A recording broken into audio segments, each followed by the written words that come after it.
Bismillahirrahmanirrahim. Assalamualaikum warahmatullahi wabarakatuh. Waalaikumsalam warahmatullahi wabarakatuh. Bismillahirrahmanirrahim. Salatu wassalamu ala sayyidina Muhammad ibn Abdullah wa ala alihi wa sahbihi wa mawalah wa la hawla wa la quwwata illa billahil aliyyil azim. Amma ba'd. Ibadallah, alhamdulillah, puja dan puji kita tujukan kepada Allah. Salawat dan salam senantiasa kita curahkan kepada Nabi kita tercinta Sayyidina Muhammad Sallallahu alaihi wasallam. Sallallahu alaihi wa alihi wasallam. Yang mudah-mudahan kita semua adalah termasuk umat yang cinta dan dicintai oleh Nabi kita Muhammad. Alhamdulillah, dalam kesempatan ini sebelum saya melunasi hutang saya, karena saya masih punya hutang kepada jamaah, yakni dua lagi tentang amal yang dikatakan oleh Imam Ali, yakni amal yang paling susah. Tapi berkenaan dengan malam ini, yakni malam 17 Ramadan dan juga 17 Ramadan, di mana bahwasanya di dalam bulan Ramadan bukan hanya ada kewajiban puasa untuk kita semua, tetapi salah satu keistimewaan bulan Ramadan, yakni di bulan ini Allah turunkan kitab suci ya umat Islam. Sebagaimana firman Allah, syahrul Ramadan alladzi unzila fihi al-Qur'an, bahwasanya di bulan Ramadan Allah turunkan kitab suci-Nya Allah kepada kita semua. Yang sama kita kenal, yakni surah pertama, ayat pertama yang diturunkan kepada Nabi kita Muhammad SAW, yakni Iqra bismi rabbikal ladzi khalaq, dari ayat 1 sampai dengan ayat 5. Baik. Kalau bicara tentang kitab suci ya umat Islam, apa sih kegunaannya? Apa sih fungsinya kitab suci umat Islam itu? Apa cuma buat dihafal? Atau cuma buat dibaca? Atau cuma buat jadi pajangan di rumah kita? Dalam ayat yang sama Allah teruskan, yakni hudal linnas wa bayyinatin minal huda. Allah jadikan kitab suci yang umat Islam itu sebagai huda, yakni sebagai petunjuk. Petunjuk bagi umat Islam, petunjuk bagi kita semua yang beriman kepada Allah. Yang artinya di dalam segala hal kita ini butuh yang namanya petunjuk. Makanya kalau bicara teknologi zaman ini, ternyata yang namanya aplikasi Google Maps, Waze dan sebagainya itu sangat membantu kita. Dulu kita kalau ke satu tempat yang kita belum tahu, mungkin bingung mau kemana-kemana. Tapi semenjak ada kemajuan teknologi dengan Google Maps dan sebagainya, kita nggak bingung. Tinggal ketik alamat yang kita mau, nanti dia akan searching dengan sendiri. Artinya kita nggak akan tersesat ketika kita memakai yang namanya petunjuk. Nah, Qurannya Allah, kitab sucinya Allah adalah petunjuk buat kita. Jadi seandainya kita semua betul-betul menjalankan apa yang ada dalam kitab suci kita sebagai umat Islam, maka kita nggak akan tersesat, baik di dunia ataupun di akhirat Allah Subhanahu wa Ta'ala. Kita nggak akan tersesat ibadah. Ya. Makanya ruginya umat Islam saat ini adalah banyak yang tidak kembali kepada kitab suci. Banyak umat Islam yang menjadikan Qurannya cuma sebagai pajangan saja. Bahkan di bulan Ramadan ini mungkin masih ada umat Islam yang nggak baca Quran sama sekali. Padahal kita akui kita ini butuh petunjuk. Bahkan dalam suratul Fatihah yang kita baca dijelaskan dalam satu kaidah bahwasanya adalah salat liman lam yaqra bi Fatihatil kitab. Tidak ada salat diterima kecuali dia membaca suratul Fatihah. Dalam suratul Fatihah ada yang kita minta sama Allah setiap saat, yakni ihdinas siratal mustaqim. Kita minta sama Allah, ya Allah tunjukkan kepada kami jalan yang lurus, bukan jalan yang benar, jalan yang Engkau ridhoi, bukan jalan yang Engkau murkai. Allah sudah katakan jalannya adalah kitab sucinya Allah. Kita ini minta ditunjukin jalan, Allah kasih, kita nggak baca. Bahkan dalam Quran umat Islam itu adalah kitab yang paling lengkap, semuanya ada. Dari kisah-kisah para anbiya, kisah-kisah yang paling baik, sejarah yang paling baik, kemudian hukum-hukum, termasuk hukum yang paling baik. Makanya dalam surah yang kita baca, Alaihissallahu biahkamil, bukankah Allah adalah hakim yang seadil-adilnya? Allah bikin hukum, Allah yang paling adil dengan hukumnya. Kenapa Allah sangat adil dengan hukumnya? Karena setiap hukum yang Allah tentukan, Allah tidak mengambil kepentingan. Allah katakan aqimus salat, dirikan salat. Kita nggak salat, kita dosa. Tapi begitu kita nggak salat, apa Allah jadi rugi? Yang rugi kita, yang kena azab nanti kita, yang kena dosa kita, Allah nggak rugi. Atau sebaliknya, ketika kita semua sholat nggak ada yang maksiat, semuanya ibadah, apa Allah jadi untung? Ya. Yang untung kita, yang dapat pahala kita. Artinya ibadah pun kita atau maksiat pun kita tidak akan yang namanya membuat Allah semakin untung atau semakin rugi. Allah Maha Kuasa, Allah Maha Segala-galanya. Ketentuan hukum yang Allah berikan buat kita, kembalinya adalah buat kita. Allah nggak pernah ambil kepentingan. Makanya hukum nggak bisa dibandingin dengan hukum manusia. Oh jauh, nggak bisa. Makanya buat kita umat Islam, hukum Allah itu yang paling tinggi. Hukum manusia kadang-kadang bikin kita bingung. Betul? Yang minggu ini lagi rame soal begal. Ada orang mau dibegal, kemudian dia mempertahankan hartanya, kemudian berantem sama begalnya. Begalnya mati. Yang punya harta rasanya gimana? Tersangka. Kan lucunya gini. Kita ngejagain kita punya harta, berantem sama begal, kemudian mohon maaf begalnya kalah, kita ditangkap. Terus kesimpulannya besok kalau ada begal bagaimana kita? Saya lihat di video yang beredar itu, ketika polisi ditanya, Pak, kalau ketemu begal bagaimana jadinya? Polisi pun nggak jawab, cuma mengatakan kalau bisa keluar malam jangan sendirian. Oke lah, nggak sendirian, berdua, bertiga. Masalahnya kalau ketemu bagaimana? Kan bingung kita Pak. Mau mama, misal dia mau Pak, kita bisa berantem lah. Dia kalah, dia bonyok, kita tersangka, kita diam, harta kita hilang. Kalau Islam enggak, hukum Islam tegas, memperjuangkan harta kita, termasuk jihad buat kita. Maka dalam satu hadis kalau saya nggak salah, ketika ditanya bagaimana kalau ada yang ingin mengambil harta kita, pertahankan harta kita. Kemudian mohon maaf kalau kita mati ketika mempertahankan, syahidnya gitu. Kalau dia mati yang mengambil harta kita, dalam Islam dikatakan neraka buat dia. Ini semenjak ada hukum ini kan jadi lelucon nih di mana-mana. Di sosmed jadi candaan. Kalau begitu kan mohon maaf, kita yang rugi. Jangan-jangan besok begal makin banyak. Bapak naik motor ketemu begal, kata begal, serahin motor. Kita kan bingung. Gue mau ngelawan, kalau gue menang, gue tersangka. Gue diem, motor gue hilang. Jangan-jangan abis ini mohon maaf, begal itu ke rumah kita, nggak diam-diam, ketok pintu. Oh itu salah, siapa? Begal. Kita kan bingung nih, mau gue lawan, tersangka, gue diemin bagaimana? Akhirnya masuk Pak, silahkan, ambil aja, ambil semua. Kan ngaco nih hukumnya. Padahal kita mempertahankan kita punya hak. Dalam Islam enggak, maling potong tangan. Kenapa dipotong tangan? Jangan lihat kejamnya, tapi lihat perbuatannya, sebab akibatnya. Islam itu hukumnya adil. Kalau maling dipotong tangan, mohon maaf, yang dipotong ya maling, itu pun setelah pembuktian. Yang nggak maling, nggak usah takut, ente nggak bakal dipotong. Tapi jangan cuma dikatakan di negara Islam saja yang potong tangan, Indonesia juga berlaku. Maling potong dipotong. Masa tahanan. Masa tahanannya. Bagaimana malingnya makin banyak? Tahanan sampai 9 tahun tiba-tiba dipotong 5 tahun. Padahal perbuatan dia banyak merugikan kita semua sebagai rakyat Indonesia. Lebih khusus maling-maling uang negara. Ya. Makanya enggak ya kawan. Kita kembali kepada yang namanya aturan dari Allah Subhanahu wa taala. Coba lantas bagaimana kita menyikapi kitab sucinya umat Islam? Pertama, bukan cuma buat dibaca. Yang kedua, bukan cuma buat dihafalkan.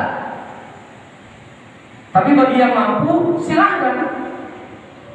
Ya, kita punya anak mau hafal Quran, jadiin.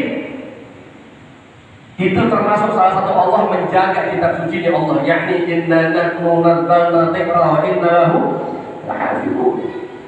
Orang yang hafal Quran itu bukan cuma hafal bunyinya, tapi panjang pendeknya dia hafal, letaknya dia hafal. Jadi ketika ada yang mencoba untuk merubah sedikit saja ayat Quran, maka mereka yang hafid, mereka sudah tahu bahwasanya itu sudah mau dirubah. Hebatnya Allah menjaga kitab suci. Makanya anak-anak kita yang mau jadi hafidhah, izinin. Ya, ini kadang-kadang kan umat Islam kan begitu di Indonesia. Ya. Kemarin kita punya wakil presiden, kalau nggak salah saya baca di sosmed gitu ya, beliau sempat ceramah ngomong jangan jadi umat Islam yang muslimin. Ya. Kita kan tanda tanya yang muslimin siapa? Oh dalam hati saya lihat, oh mungkin beliau ngomong mau jadi ada Armando lagi ya. Ada Armando kan aku muslim tapi muslim. Termasuk dia juga yang bilang yang namanya buat penghafal Quran sudah nggak zamannya lagi, udah ketinggalan zaman. Kalau dulu zaman Nabi Muhammad wajar ada penghafal Quran. Kenapa? Karena Quran belum dibukukan, mesti dihafalin. Tapi saat ini teknologi udah banyak katanya. Bahkan di handphone itu pun sudah ada. Jadi udah nggak perlu dihafalin lagi. Oh nggak bisa, tetap sampai akhir zaman yang namanya hafal Quran. Kalau kita bisa silahkan. Bahkan bagus, termasuk Allah jaga nanti jasadnya ketika dia wafat nggak makan di bumi Allah, yakni ketika mereka adalah yang hafal Quran. Karena lucu satu teman saya, ya kita mau kasihan kemarin dia dibukin, bagaimana? Nggak kasihan juga, gimana? Ya, nggak cuma cukup dihafalkan ya Tuhan. Kemudian bagaimana? Diamalkan. Ya. Kita tahu nih ilmunya, tahu hukumnya, tapi nggak diamalin, percuma. La ilmu akan suka bahaya. Kalau kita yang namanya manusia, kita nggak punya ilmu, kita tuh bagaikan binatang. Makanya ilmu-ilmu dalam Quran yang kita tahu kita amalin. Bukan cuma diamalkan, ajarkan. Khairukum man ta'allama al-Qur'ana wa 'allamahu.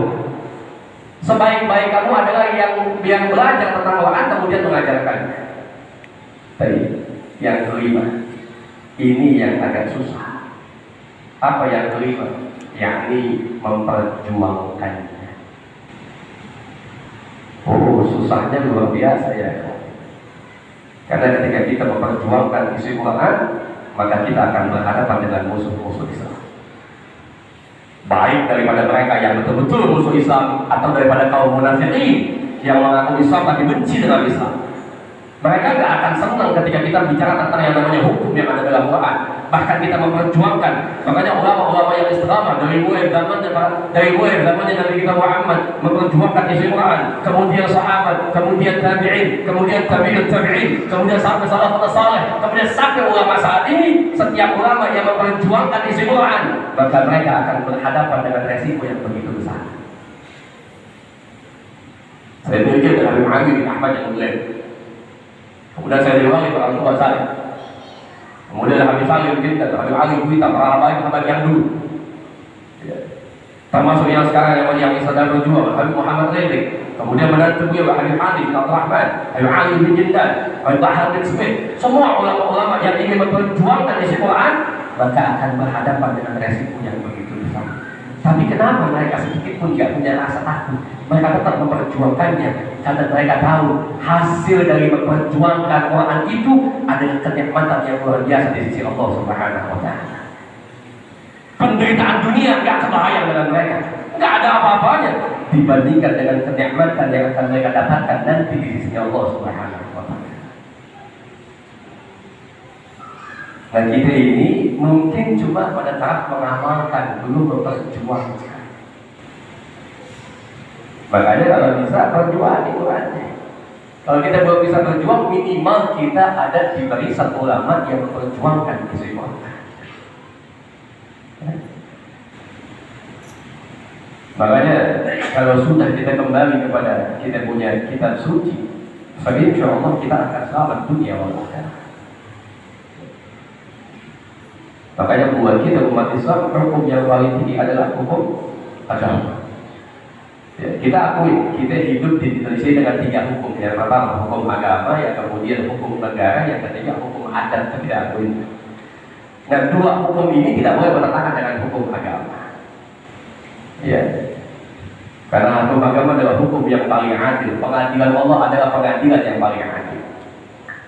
Makanya lucu ya, kawan. Saya baca di sosmed ketika ada yang membunuh seorang begal, ya, kemudian dia tersangka, temennya begal kalau nggak salah jadi saksi. Itu ditangkap karena membunuh. Tapi kemarin ada yang ngebunuh 16 tahun.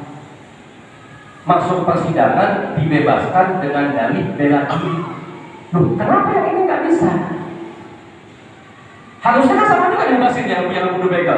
Dia bela diri kok.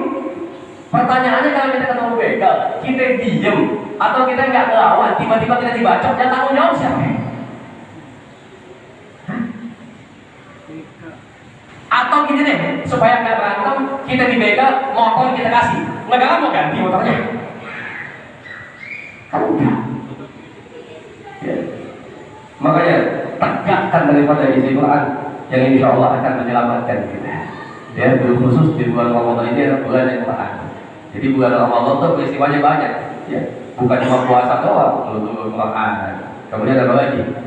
Ya, 17 Ramadan, Perang Badar.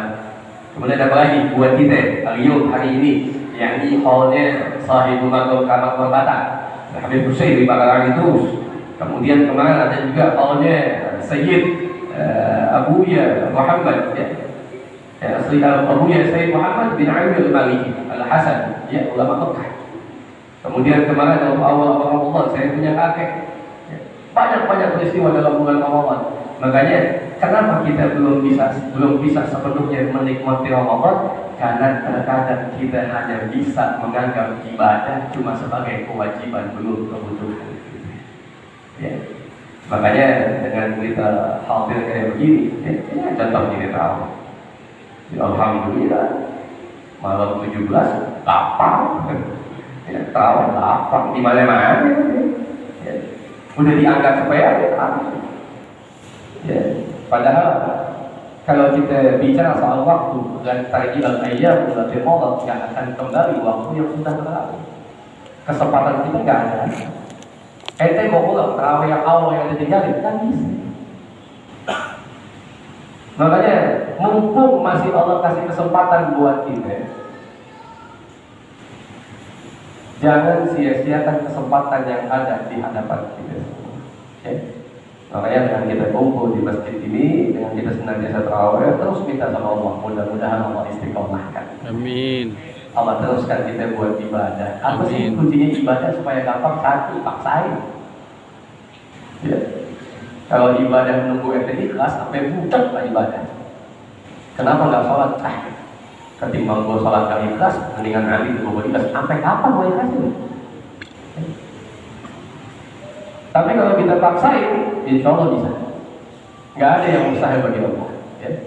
Makanya dengan kita masih diberi kesempatan usia di bulan Ramadan ini, yang mudah-mudahan Allah berikan kita semua kesehatan. Ini kesempatan buat kita. Di saat kita puasa, Allah ijabah doa kita. Minta paling banyak sama Allah. Minta. Makanya saya bilang di awal, kenapa kita belum bisa menikmati ibadah kita? Karena saya banyak melihat akhirnya umat Islam ketika puasa banyak melewatkan waktunya cuma dengan perbuatan yang biasa, bukan perbuatan yang istimewa dalam bulan Ramadan. Seandainya kita tahu di saat kita puasa itu banyak keutamaan, maka setiap waktu yang kita lewati, kita akan senantiasa mohon maaf menjalankan ibadah kita dengan sebetul-betulnya kepada Allah Subhanahu wa Ta'ala. Bahkan banyak kok di antara kita yang ketika masuk bulan Ramadan, ya, itu kadang-kadang mohon maaf supaya cepat ketemu beduk, nggak ada kerjaan lain, cuma tidur doang. Ada yang begitu? Jam 6 tidur bangun jam 1, ada? Jam 1 sholat tidur lagi bangun jam 4, ada? Jam 4 sholat tidur lagi bangun jam setengah 6. Begitu setengah 6 bangun bikin status, alhamdulillah puasa lancar. Oncom ngejos. Bagaimana nggak lancar tidur mulu, ya? Makanya nggak ada ya, makanya kita masih beruntung, Allah masih kasih kesempatan kita usia yang mudah-mudahan kesempatan ini bisa kita manfaatkan dengan sebaik-baiknya, yang insya Allah Allah terima semua amal ibadah kita di bulan Ramadan dan Allah kabulkan semua niat kita di bulan Ramadan. Amin ya rabbal alamin. Kita bacakan suratul Fatihah khusus buat Allah yakni wali kita punya wali ya, yakni Al-Habib Husain bin Bakar Al-Idrus. Kali ini ada khalnya beliau dan juga yang kemarin yakni Abu Sayyid Ali Sayyid Muhammad bin Abdul Ghalib, kemudian saya punya kakek Sayyid Habib Ali bin Ahmad al-Mulad dan semua para hamba kita mendengar suratul Fatihah. Mudah-mudahan dengan Fatihah yang kita baca Allah senantiasa berikan kita semua keberkahan daripada beliau-beliau. Amin. Hadirin yang Fatihah. Alhamdulillah. Iyyaka na'budu wa iyyaka nasta'in. Ihdinas siratal mustaqim. Shiratal ladzina an'amta 'alaihim. Assalamualaikum warahmatullahi wabarakatuh. Waalaikumsalam warahmatullahi wabarakatuh.